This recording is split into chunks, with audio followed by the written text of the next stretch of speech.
উদ্দেশ্যে তাই আকর্ষণীয়, এটা পাকিয়ে গিয়েছে, গাছ পাকা। এটা তুলে ধরলাম আজ সোশ্যাল মিডিয়ায় আপনাদের উদ্দেশ্যে তাই, আসলে বন্ধুদের উদ্দেশ্যে তাই। দেখেন বন্ধুরা, পেকে গিয়েছে গাছ পাকা ফল, সেটা তুলে ধরলাম আপনাদের উদ্দেশ্যে তাই, আপনাদের উদ্দেশ্যে তাই তুলে ধরলাম এই গাছ পাকা ফল।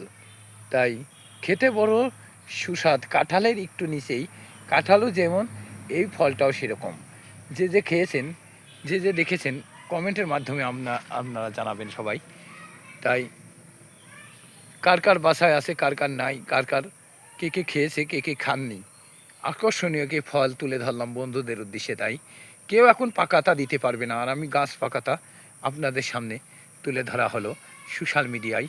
গাছ পাকাতা তুলে ধরেছি বন্ধুদের উদ্দেশ্যে, আজকে গাছ পাকাতা তুলে ধরেছি, যে এটা তুলে ধরলাম বন্ধুদের উদ্দেশ্যে গাছ পাকা, একদম গাছে পাকা ফল। তাই পাকা পাকা ফল, গাছে পাকা ফল, কি ফল বন্ধুরা জানাবেন সবাই। এবং অনেকে আছে করতে পারে, অনেকে আছে বলতে পারে না।